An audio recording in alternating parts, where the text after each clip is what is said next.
Welcome to the Eating at a Meeting podcast. I'm your host, Tracy Stuckrath, dietary needs expert, certified meetings manager, certified food protection manager.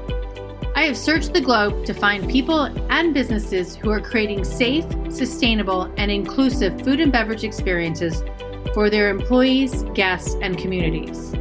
In each episode, you will find authentic conversations about how food and beverage impacts inclusion, sustainability, culture, community, health, and wellness. I know that sounds like a lot, but we're going to cover it all.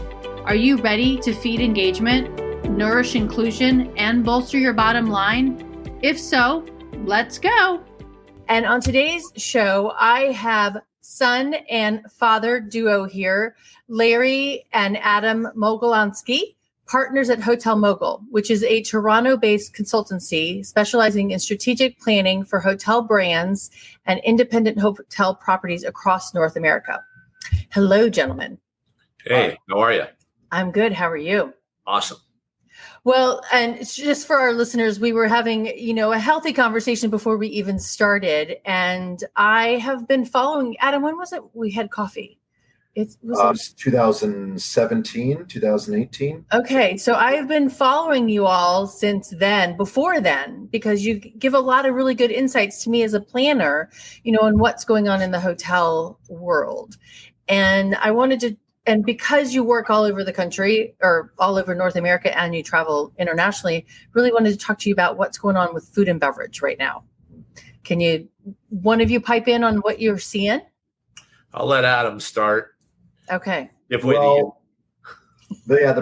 biggest trend that we're seeing, to summarize it in a word in food service, is labor. Okay. Yep. The people are just not there. It's tough to bring new people back online, fully train them, not only in the brand standards and what's on the menu, but real, genuine service. It requires you have to have a passion for it. And some people just aren't motivated that way. So a lot of hotels, hotel restaurants, and just regular restaurants are suffering to fill spots and to plan ahead on the labor side in order to fulfill and stay open for a full amount of hours. So, right. Like right now, I'm in downtown Toronto and I want to find a spot for a lunch meeting. And a lot of the places that I would normally choose aren't open for lunch. They're only open for dinner because they don't have the labor to open for lunch. And they would prefer to have dinner because there's more alcohol, which means more dollars per cover and more tips to incentivize the labor. Good point. Yeah. I just got back from a 1-month trip to Europe and working with hoteliers across the continent, well, five countries. And the feedback that I received was straightforward. You really have a balancing act they have to deliver. Either A, they elect to reduce service, or B, they close outlets. So in many cases, they have 2 or 3 restaurants that go down to one less so they can coordinate their staff in a smaller location. They're giving up revenue, of course, but they're maintaining service levels. Universally, the big question is, where did everybody go? That's a really good question. And actually, this morning on the news, they were talking about the Fed raising interest rates again. And the woman that they were interviewing said, if anybody who wants a job can get a job right now. I mean, there are plenty of jobs out there, but I thought it was interesting that she said anyone who wants a job. So where's everybody not working? Where's everybody working? Well, I would hold up one of these. It's called a cell phone.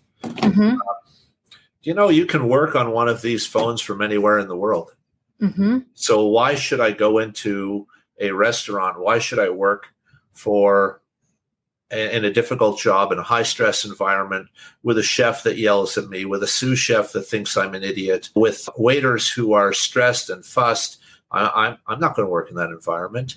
I can work in the gig economy and earn the same amount of money without stress. Moreover, in the restaurant business, as we all know, restaurants tend to be busy Thursday night, Friday night, Saturday night, Sunday.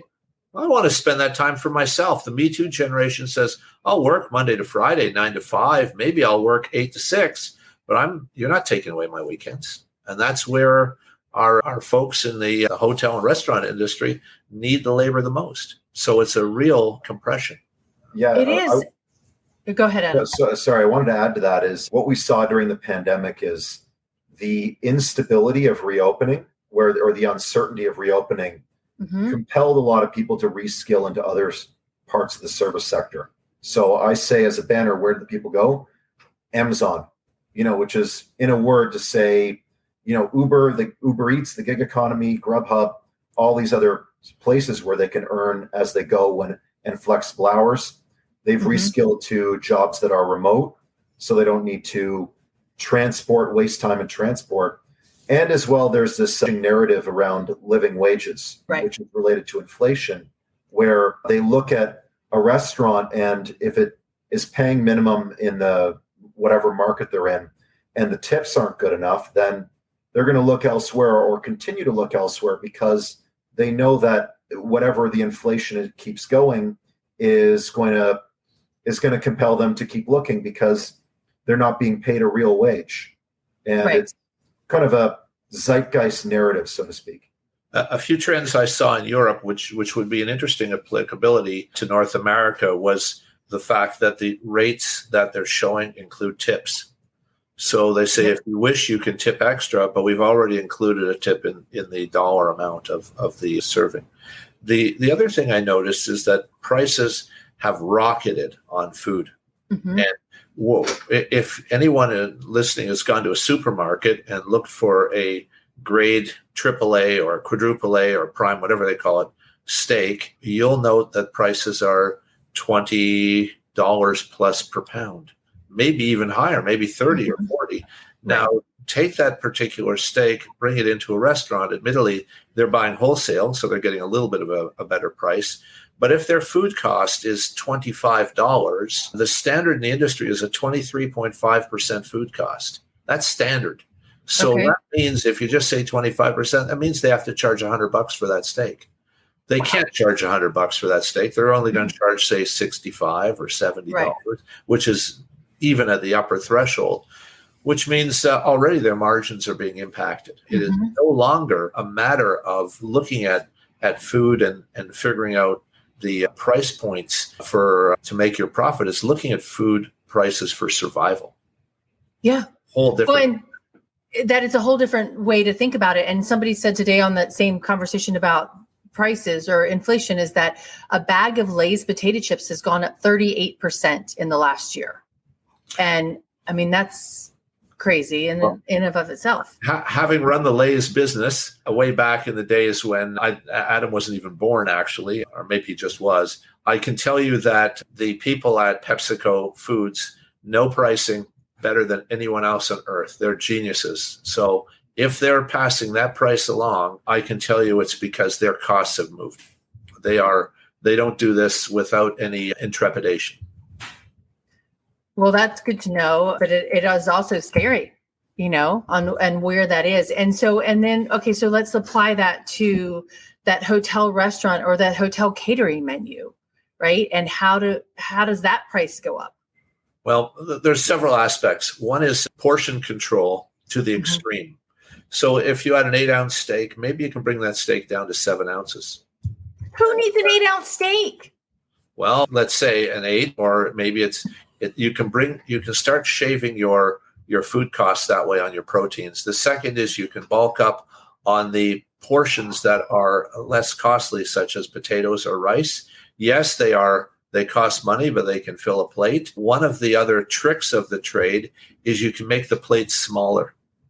And there are companies that will actually design the plates specific for the menu that you have, and psychologically, the opposite of supersize, reduce size everything. So imagine if you're serving fries on a 9-inch plate, how many fries it takes, simply put them on a 6-inch plate. The same number of fries will be overflowing. And again, all of these little tricks have to be done to reduce your food costs. Your labor costs can be reduced in other ways as well, by planning and pre-preparing portions. So rather than chopping your potatoes yourself, which is labor and is extremely difficult to get, you'll order your potatoes. I hate to say it, your French fries will be freeze-dried and ready to go directly into the fryer. It may not be as good a product, but that's the best you can do under the circumstances. And all of these, every single aspect is what's facing a director of food and beverage. In the catering side of the business, this is an even more challenging issue because every mistake you make could be multiplied by 150 or 200 guests. So being off by just $1 or $2 on a cost of a particular item can be really nerve-wracking on the bottom line. The other aspect about catering, which is particularly sensitive, is quite often you have to quote your prices sometimes 3 to 6 months in advance. So the meeting there are people booking now meetings for January. How do you deal with the price of catering? You put in that the price is as of today and will be adjusted by the CPI. That's all you can do, because and even the CPI, as we know, we're looking at 7-8%, is not really reflective of what's happening in premium food products. Right. I won't even get into the issues with the grain supplies in Ukraine and the fact that the mustard crop is down by 90% worldwide. Wow. There was a bad crop this year in Saskatchewan and Manitoba, where most of mustard seed comes from in the world. And so my advice to people is stock up on mustard because it's going to double in price next year. So there's no such thing as mustard futures that I know of. There could be, but I don't know about the market. But we're going to be facing some challenges right now. If you recall, say a year or two ago, people would come and put bread on the table. And that's not done anymore. Oh, if you want bread, that's $5 or $4 or so. Right. There's always a dollar amount to it. We have to look at all of these elements, and we have to realize that there are serious issues on the supply side here that have to be adjusted because it appears that the demand side is very strong. So the concept of supersize me, no way, not anymore. Can't afford it. Yeah, I just want to add on the beverage side for catering is what we're seeing is a component simplification where, if you have some sort of bar component, you don't really want to offer 20 different drinks. You want to offer 10 because not necessarily that might curtail a bit on the revenue side for the hotel and in the effort there, but it really helps with labor. And the quintessential example of that is it's a lot easier to pour a glass of wine than it is to prepare a cocktail. And, if you have 10 people waiting at the bar, it's much better to just have beer and wine and, pre-made margarita mix than it is to actually make margaritas and have custom cocktails or signature cocktails for an event. Right. And working in the beverage side, there are ways to maximize return on investment. People are really into exploring premium alcohols. Yes. So you can look at pouring premium scotch, getting into bourbons, all of these things, which have great margins if you price them correctly. Ditto on wines. So again, taking a look at it, you say, well, I really am stuck with labor. Let's focus on the beverage side of F&B. So do you think those machines, because I know you guys are tech guys as well in this side, the machines that you can go up and put your glass under there and get a pre-made cocktail, do you think those are going to be brought in? Adam and I were in I think it was a Holiday Inn Express in Davenport, Iowa. And of all places, there was a restaurant. I think Adam will nod if I'm correct with that. And they had these machines that hold 8 different wines. And they had 5 of them. So 40 different wines by the glass. You stuck your credit card in. You said, I want either 1 ounce, 5 ounces, or 8 ounces. It deducted the money from your credit card and poured the wine. Wow. And I thought it was the best wine bar on earth because I could go and try 1 ounce of Screaming Eagle for $40 for a single ounce. But I'd never tried Screaming Eagle. And this was the best way I could get to try a wine that's over $1,000 a bottle. Wow. Yeah, it adds a experiential component to it that might otherwise not be possible based on labor. We're here in Ontario, and I don't think that would fly with the Smart Serve regulations. But I guess in certain states in the U.S. or other countries, anything goes. Well, I guess you could maybe make sure the machine recognizes your credit card or your ID, saying you've had too many, right? You've already ordered 5 in the last hour. We won't let you have any more.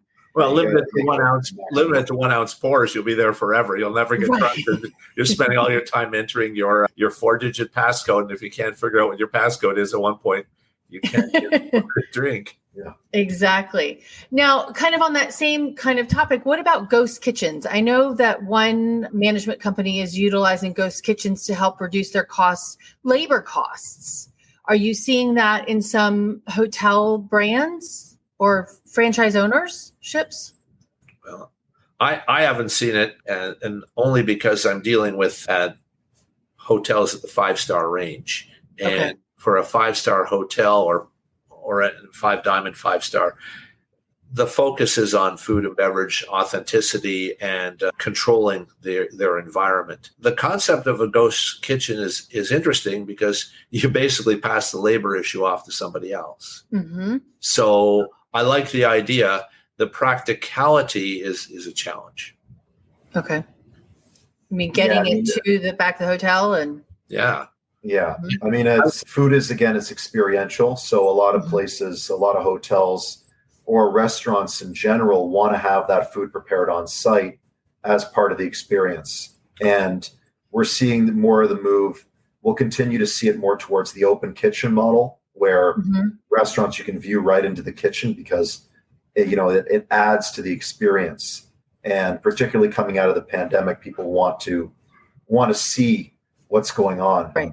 And see the kitchen and get away from their own kitchen. The ghost kitchen model, any delivery service, it's going to have huge inroads for the online ordering. Right. Okay. Well, so on that note, and I think you guys wrote recently about Resorts World. I was just going to talk about Resorts World. And they've partnered with Grubhub.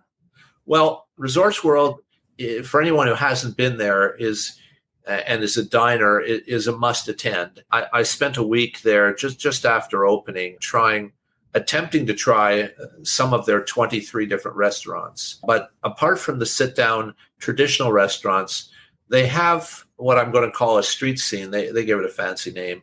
But what they do here is imagine a food court where all of these different outlets are located in a hub. You never talk to any of those outlets directly. You go to a kiosk and order what you want. And you can order something from restaurant A, something from B, something restaurant C, and they call you on your cell phone when it's ready and you pick it up. Wow. If you want it to be delivered anywhere, to your room, to your poolside, or I guess to your gaming table, although that would be a little bit extreme. There's a Grubhub component where Grubhub manages the delivery, and they have delivery stations where the product can be kept warm. So it's quite fascinating, and it really is a true travel on food of the world. They literally have every single country represented. It's quite remarkable. Wow. Very cool. I've been to an event at the pool, but I haven't been into the rest of the hotel. So I definitely need to make sure that I get there to try that out. King Palace. That's the fancy Chinese restaurant. It may be the best Chinese restaurant I've been to, and I've been all over the world, including Hong Kong. And this one. Wow. Yeah. And I heard they have a vegan restaurant as well. I didn't try it. No? Adam, you weren't there? No, I wasn't. Larry and I divide and conquer on, visiting where we have to visit our clients. Gotcha. Yeah. Adam ends up going to Florida, and I end up going to London, England. I guess these things happen. So you've written about the experience economy, and you've written and what that means. How will the food and beverage trends that you're seeing impact that experience going forward? And we've talked a little bit about it already, but what do you think about, that personalization of food as well? Adam, you want to go? I have a number of ideas on this. Yeah, I mean, the sky's the limit for the experience, but the demand is also there. And what we're talking about when we mean the experience economy is emotions and memory. And that's what it boils down to. Is there's so many different ways to go about it in terms of creating a unique experience that excites more than just taste and smell and increases memorability. That's the word. So Even something as simple as opening a bottle of wine tableside. If you think about this trend towards twist off bottles versus opening a cork, opening a cork is a better experience. And as well, even something as simple as a bottle of white wine ordered to the table, having one of those chilled stands where you can keep the bottle chilled next to the table versus just plunking it down at the center. Just a little flourish, a little touch adds miles to the memorability and to the experience overall. Okay. I'll give you a very simple example that someone could use. I'll go to order a steak at a steakhouse, and everything is a la carte. So I order a fillet, and that steak is going to arrive on the plate with nothing else. How about if you just put a small edible flower on the plate? Just a small incremental cost, maybe is 10 cents if you a restaurant buying them. But the fact is that it would be highly memorable to me because I'd never seen an edible flower. And the chef could say, or the waiter rather could say, oh, these are edible flowers, try them. And like all of a sudden, I'm not looking at the steak, which is 8 ounces, which is really 7.5, rounding up to 8, with some sauce on it to increase the weight. But I'm focused on this little edible flower, which perhaps many people have never had an edible flower before. Right. And you can create a little bit. That's a very simple idea that pretty much anybody can do. But I'm getting more and more, and this is an adjunct to what you just said. We have a number of trends taking place. We all know about the locavore trend. We all know about the trends of being unique and different and personalizing it. But if I have a menu and I look at it and one says meatloaf and the other one says meatloaf like your grandma used to make, which one are you going to buy? Now, that costs nothing to add a few pixels on your printer. But again, it talks about home cooking, and it may hark back to people who said, yeah, my grandma made great meatloaf and my wife won't make it for me, so I'm going to order the meatloaf. So I want everyone to think about getting back to basics, talking about home cooking, talking about personalization, regional specialties, seasonal focuses. Right now in Ontario, it's peach season. I would expect that my local restaurant would put a few peaches on the broiler and bring them with the steak. I haven't seen it yet. I know I do that at home, but peaches right now are rather inexpensive, and they're a delicacy, and we're at peak season.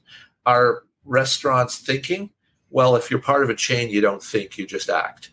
You're told what to do, you say, yes, sir, and you follow the rules. But if you're anything else beside that, you should take advantage and capitalize upon seasonal and local foci. It's just the nature of what to do to make your restaurant better. Yeah, in terms of experiences, a good adage to remember is that people also eat with their eyes. So a big trend that we're seeing is the Eat the Rainbow movement, which is to say that getting as many different colors on the plate really adds that visual appeal. Yep, it really does. I remember going to a meeting and somebody got everything that was served on her plate was white, and why is that advertising? Right. And Larry, even just adding that little flower adds, because it's a brown steak on a white plate, it adds like a pink or a green, something like that. It really would enhance that. Well, even just pre-made sauces that are different colors, blending up some beets or something like that to give it that magenta fuchsia color. A lot of avocado sauces to give it that green.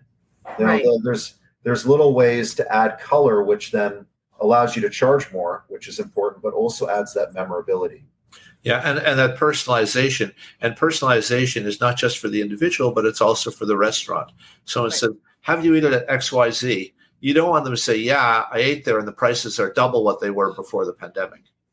Well, they might be double. They might be higher. For sure they will be. But do something extra to offset it. Our local tavern has taken the prices up for a steak from $45 to $60. So I tried one of their $60 steaks, and the meat was not even a category. And I sent it back and said, this is unacceptable.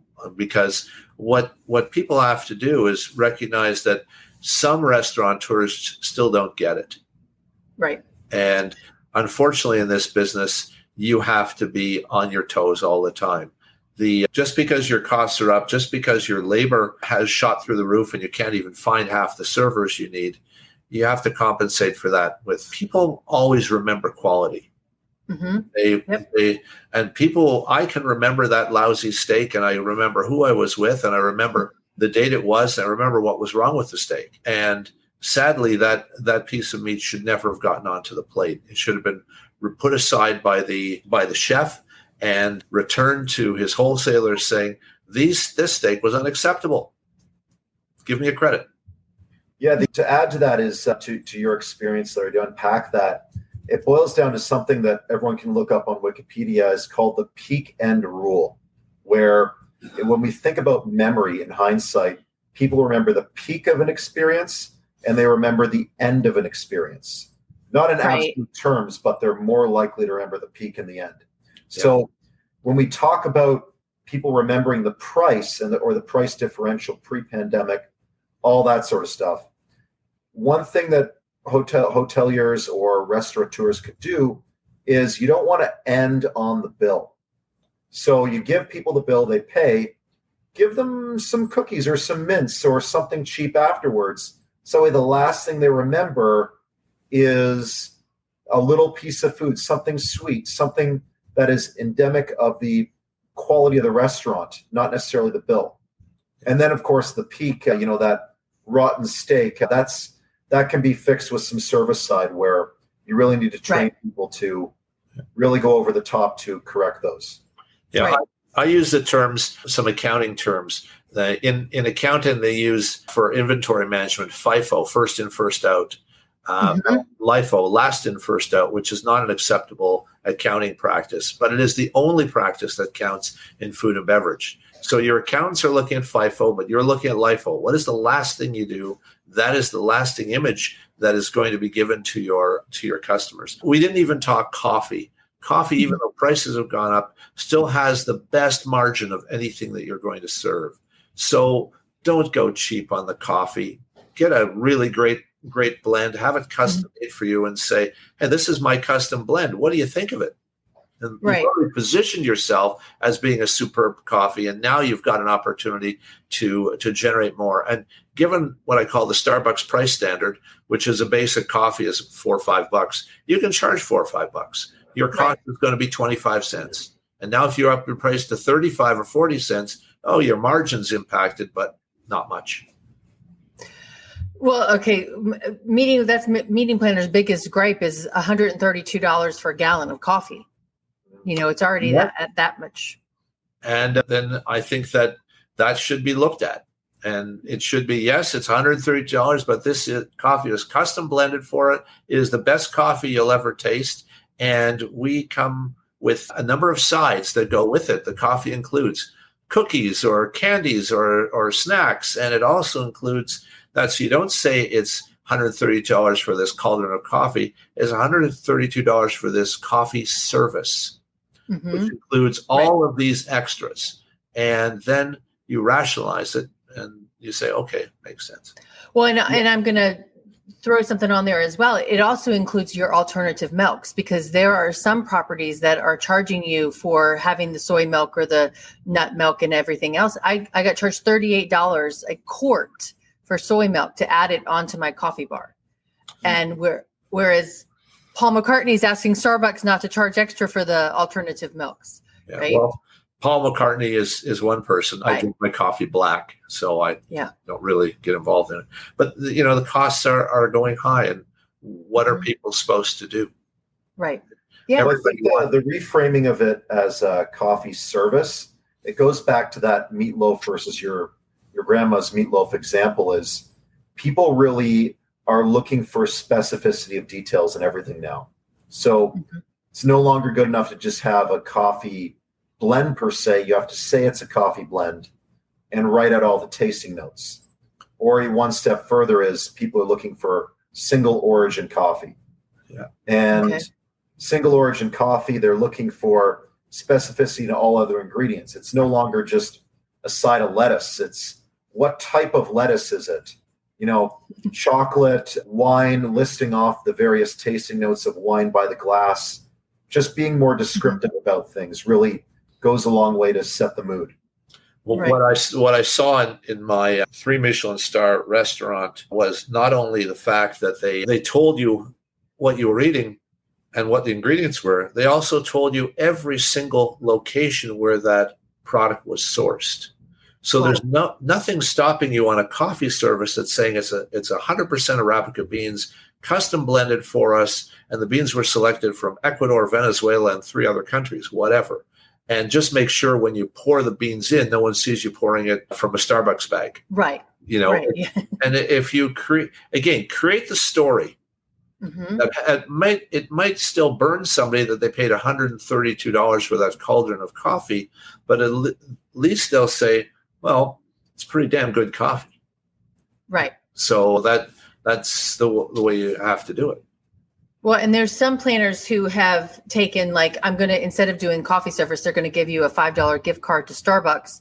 But then I don't know how that necessarily helps with the community of the event, whereas everybody's standing in that line over there versus the line that you could use and upsell that service. It's awful. It's completely the wrong thing to do. Sending people outside of a meeting to go to even if it's within the hotel, it takes people away. The second you take them away, they flip out their phone and they start going and you've lost them. That is the dumbest thing. I would say to a planner, suck up the $132 and let's move on. Right. My friend Lynn Wellish is piping in here saying, such nickel and diming makes it hard to gauge what you're really spending.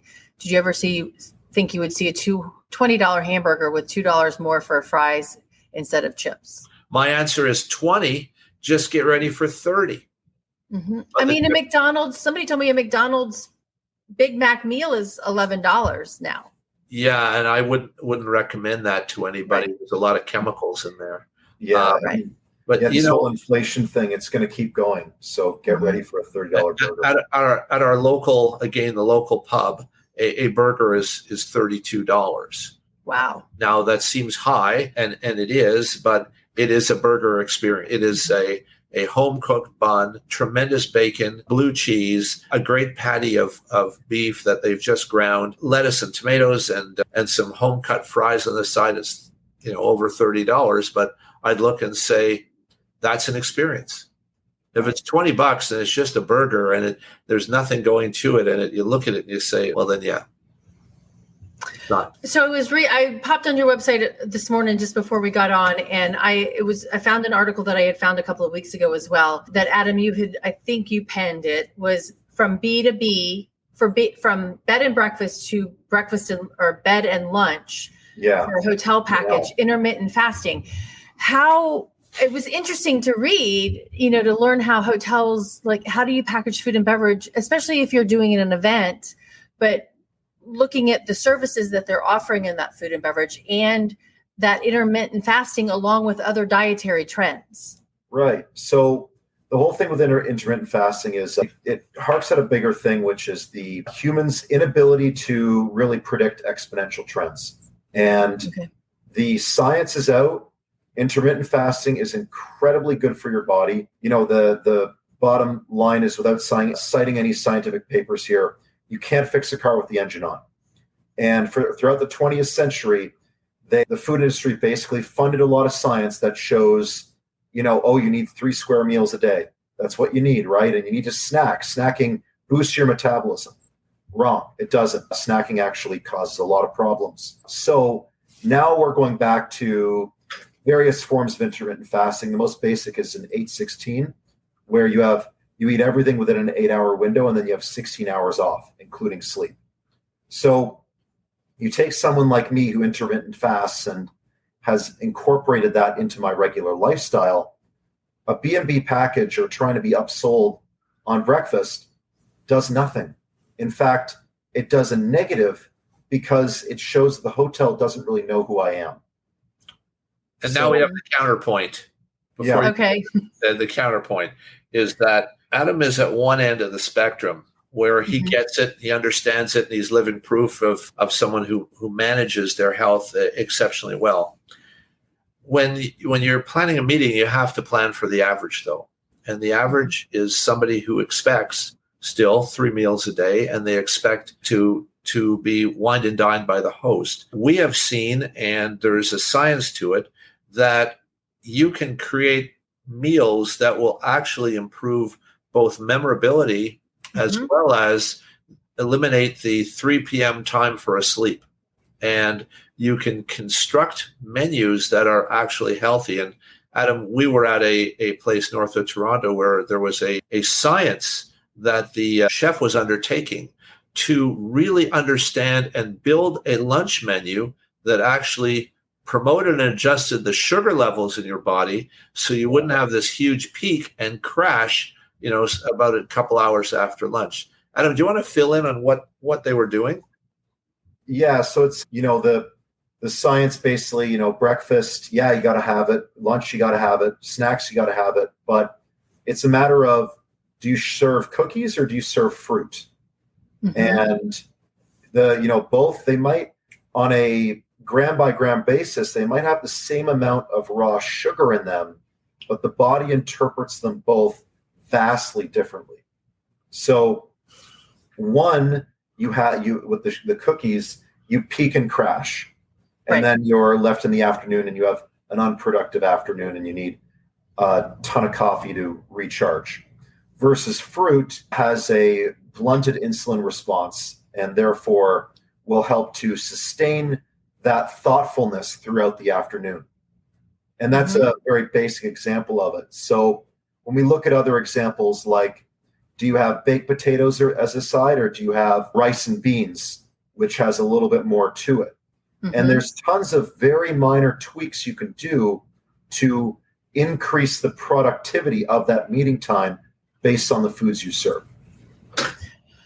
Well, and that just makes me think about how, one, we could reduce food waste by not having all this excess food that we're serving, as well as improve the results of meetings because of the food that we're serving. So it actually enhances not just the bottom line of the hotel, but it enhances the overall meeting in itself. But also it impacts future revenues because, meeting planners, knowing that this is going to be a future trend, are more likely to select those venues and those hotels that have a more contemporary menu that has these healthy options.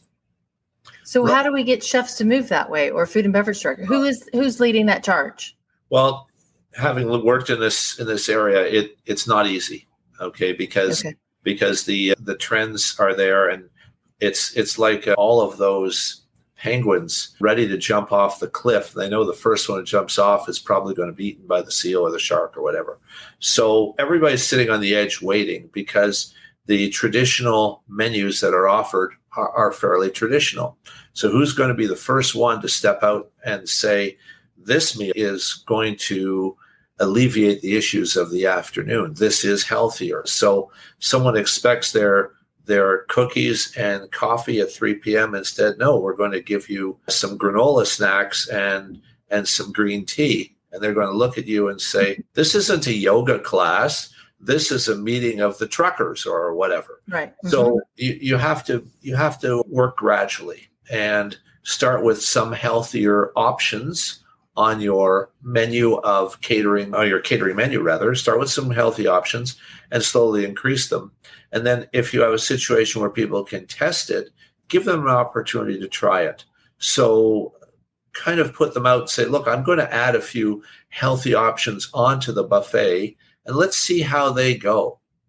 I know that right now, if you go to any location, you will see vegetarian options on a menu, something you'd never see before. There always is a vegetarian option.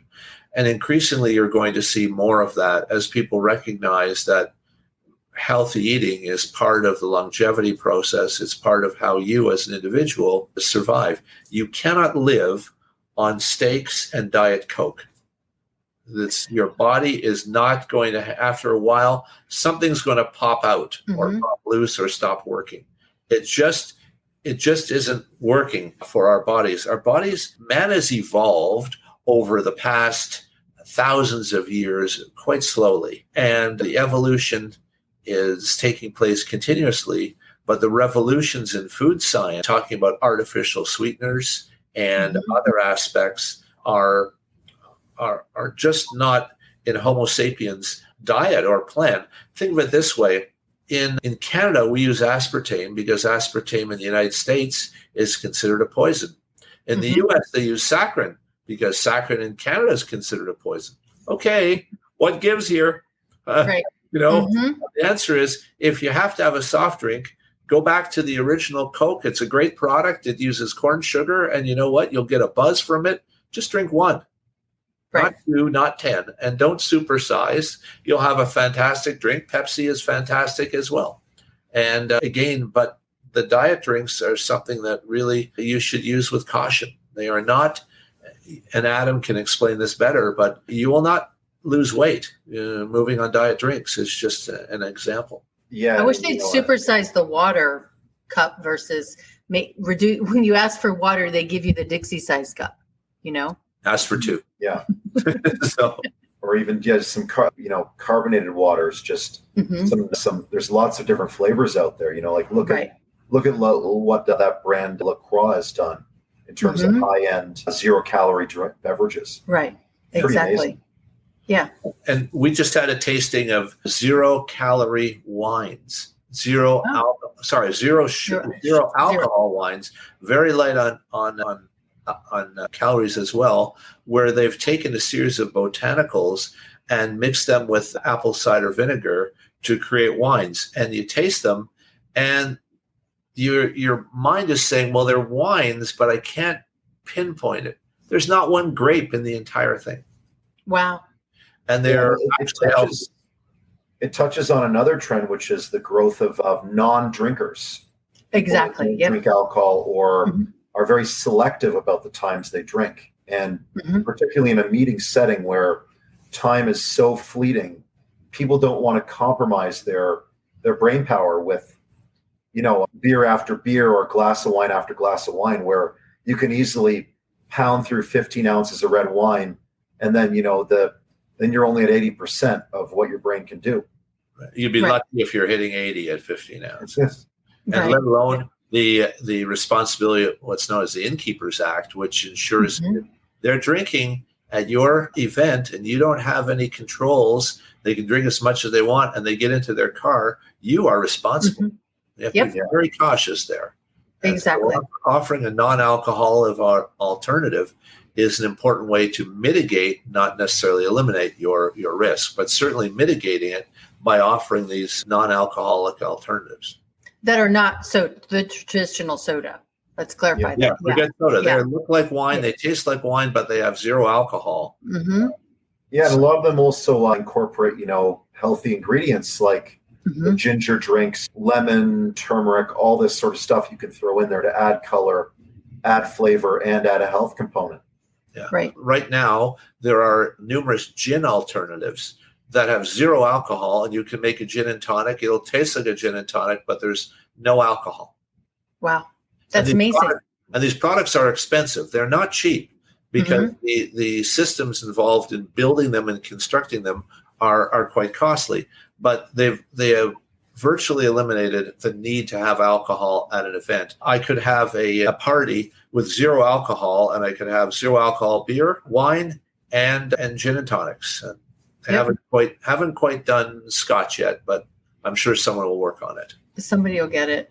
Yeah. Okay, so looking to 5-10 years from now, what does the event or food and beverage at a hotel, especially in the event side, the culinary side, look like to you? Well, Adam, why don't you tackle this first? So one thing we saw during the pandemic was the death of buffets. But I am very bullish on buffets in terms of a comeback, mainly because you can do a lot with them. They get people out of their chairs to move around for increased socialization, and they're low on labor, relatively speaking. That's servers, right? Yeah, that said, is buffets can use a little bit of a makeover in terms of creating almost more stations, as I like to say, where you have buffet stations where, instead of just having this big trough full of pre-made meat sliced up and with a little candle burner underneath, you have a carving station where somebody can go up there, get it pre-sliced, but there's somebody there to explain and have a little point of interaction.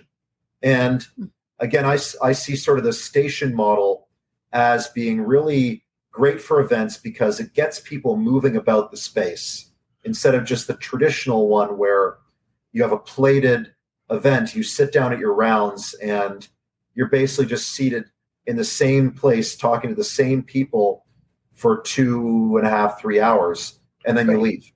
What I also like about the station model is the fact that there is portion control.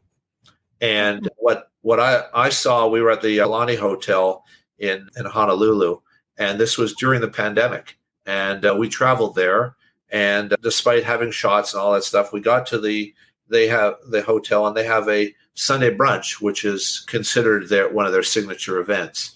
And everyone got up into lines, and there were 6 or 8 different stations, and it was all glassed in, or so I say polycarbonated in, so you could see what you wanted. And you talked to the server who was wearing a mask and a shield, and they went and you said, I want this egg roll, and you got one of those, and I want this piece of beef at another place, and they would hand it to you all in very small plates. So you would go back and forth several times, but you got exceptional food. And the wait staff, which I noticed there were less than normal, were clearing plates. So there were more bussers than waiters. And yes, they still served you coffee and beverages. So I thought the model worked well. And I could see having buffets returning in a catering sense, but a very different type of buffet than what the giant slap it on as you go through with a giant plate, because this also helps you manage your cost controls on product quantities. Right. More of an interactive buffet. No drones delivering foods to tables. No, maybe. I mean, why not? If they can figure out the precision in that. I mean, hey, I mean, you might see it where every table at an event comes with a pair of AR glasses, augmented reality, and then you throw them on and you get to see your virtual food, but you don't necessarily get to eat it. Or joking, make everybody even more hungry. Yeah. Adam and I have discussions about QR codes, and we haven't talked about them. But let's talk about them if you want. Yeah. I hate them. So I just think the idea of putting my phone up and looking and reading the menu, which many of us have done during the pandemic, is really secondary to the experience of being handed a menu. Now, that's at the premium side of the spectrum.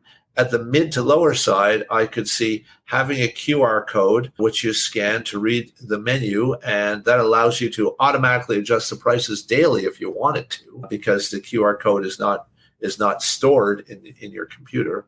And then being able to order with intelligence. I'm always reminded that we've been to those restaurants, and my wife always says, I don't have my glasses with me. I can't read my cell phone. Sorry, what do we got here? And ask for a printed menu. But I could see them making a bit of a comeback. And I don't know, in a hotel ballroom, you said in your keywords, that's a little bit different. I would suggest that when we're talking about a catered event, people ordering in advance what they want. So the person who is the host sending out notes saying, what do you want? Do you want a low sugar, a vegan meal? All of these, there's going to be a number of different varieties. People have ordered, they sit in their specific place, and I got a meal that has fish. And Adam beside me got a meal that is a vegetarian. Well, no, Adam got the steak. He got 2 of them. And the person next to me got a vegetarian meal. So that because there are so many varieties and so many issues and challenges that by trying to create one menu, you're not going to satisfy the bulk of the people. And that will add to food costs, of course, because for the kitchen, instead of preparing one meal times 200, they might be preparing 4 different meals with a varying queue, but at least they will know beforehand exactly how much they're producing because they'll have those orders in. And yes, of course, you add a few extras for those people who have somehow forgotten. Right. I wanted to add that, in direct contrast to the move towards healthier options is we could see an exact sort of contrast to that in extreme decadence, where, you have people, you have a whole salad bar, different types of salads, vegan, plant-based stuff, sustainable fish, all that fun stuff. And then out comes the dessert and it's, a 20-layer chocolate fudge cake or something very extravagant that also adds an experiential component in via its extravagance. Right. That's interesting. And just making sure that, how many people actually want to have that as well, combining that too. All right. So we're almost at an hour, which I could talk to you all forever. So my last final question is, because what the show is based on is safe, sustainable, and inclusive. Right. So what does that mean to you? What does a safe, sustainable, and inclusive food and beverage experience mean to you? Well, I'll add a few comments, and while Adam contemplates the big one, safe means that all reflects the individual. So if on a basic situation, no peanuts, that starts with safe. You should have a peanut-free food for everyone because anaphylactic shock is very serious and can be extremely harmful. Safe also means ensuring that the cleanliness is above and beyond. We were at an event several years ago where everyone at the table except me got food poisoning. I didn't eat the salad, which was actually plated and down on the table. And a hint from my standpoint, if some food is already on the table, I will not eat it. I want it served to me because I don't know how long it's been there. But in this particular event, and I won't mention the name of the location, 58 cases of food poisoning out of 120 people sitting. Wow. And this was a quality location. So food safety, number one. Number two, safety for very serious issues such as no peanuts. Safety also means comfort to the individual, which means that, yes, you have a vegetarian option. Yes, you have if you're serving meat, you have a fish option. And yes, you know all of the ingredients that take place in every single one of your items that you're serving, so that just in case something happens, you've had a proper amount of preparation that you can give to individuals who are concerned. Adam, that's safety. What do you want to talk about next? Well, moving on to sustainability, I'd say that sustainability is something that people want on both sides, customers and hotels recognizing it. It's also something you can market and charge more for. So an example we have here in Canada is Oceanwise for sustainable fish. You slap on an Oceanwise logo because you partner with them, and all of a sudden you can charge, 10, 15, 20% more for a cut of fish. And people appreciate that because they know that you're managing things sustainable. The next issue is, of course, with sustainability is the zero waste movement.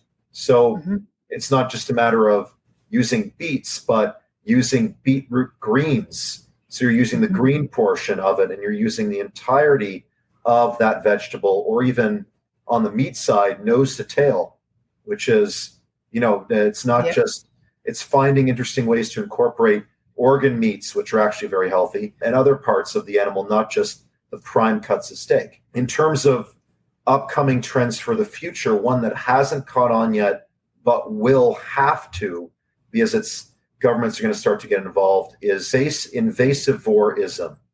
So we have these unnaturally introduced species that have taken over ecosystems. So here in North America, we have the 4 species of Asian carp that are rampaging through the Mississippi. And then in the Great Lakes system, we have zebra mussels. So right now, they're sort of taboo to put on the menu, and Asian carp is slimy, plus it has a double spine, so it's harder to fillet and get a nice looking cut. But eventually, through government subsidies and just general ramp up of awareness, Asian carp could become the primary thing that people are eating simply because it isn't interfering with the natural ecosystem. And in fact, eating Asian carp is helping the environment instead of detracting from it. Interesting. Very interesting. Well, and then we could also go into the insect conversation as well, but we're going to wrap it up on the carp. What about inclusion? What do you think that word means when we think about food and beverage? Well, inclusion in my mind means ensuring that all of your guests have food that they can eat, that they feel comfortable. Now, of course, you have people who are, say, very strict in halal or kosher. Mm-hmm. So you have to manage those issues. You have people who are vegan and vegetarian. You have to manage those as well. So inclusion means finding a way with your menus that every person who is attending can be fulfilled with some substance. And that doesn't mean reducing quality at any time either. I'd add that with inclusion, if there's also a cultural aspect, and that is you have to have the proper staff training. So that way they know that there's going to be people with different diets coming in, and they have to be trained and to know to be empathetic to those diets as well. I like that. Yep. Well, Larry and Adam, thank you so much. I will continue. I appreciate your insight today, and I will continue to listen and read all of your insights that you share on the Hotel Mogel. And everybody there, you can find them here at hotelmogel.com. And on another podcast, I heard you the two of you put out like 20 pieces of literature a month. Is that right? Yeah, sometimes more. Yeah, sometimes just have to work all the time. That's the new normal, right? Right. Yeah, exactly. we have a new book coming out this fall, which is basically called How to Sell More Wine. Okay. And it's not a guide that takes you through the basics of wine, but it's a guide for sommeliers and waiters to understand the wine business and how they can generate more revenue and profits for their respective restaurant. And I saw that you did something about that a little bit on one of your posts recently. Yes, so this is 70,000 words on that topic. Oh, wow. Okay. That's a lot. Yeah. Well, thank you. And I will look forward to promoting that. So thank you everyone for tuning in. Adam and Larry, thank you for your time today. This is the Eating at a Meeting podcast, and we are here on LinkedIn, Facebook, Twitter, and YouTube every Wednesday at 12 o'clock. And you can also, after the fact, download us on all your favorite podcast platforms. So tell your friends and tune in next time. Until then, stay safe and eat well. Thanks, everyone. Thank you. Thanks for listening to the Eating at a Meeting podcast, where every meal matters. I'm Tracy Stuckrath, your food and beverage inclusion expert. Call me and let's get started right now on creating safe and inclusive food and beverage experiences for your customers, your employees, and your communities. Share the podcast with your friends and colleagues at our Eating at a Meeting Facebook page and on all podcast platforms. To learn more about me and receive valuable information, go to tracystuckrath.com. And if you'd like more information on how to feed engagement, nourish inclusion, and bolster your bottom line, then visit eatingatameeting.com.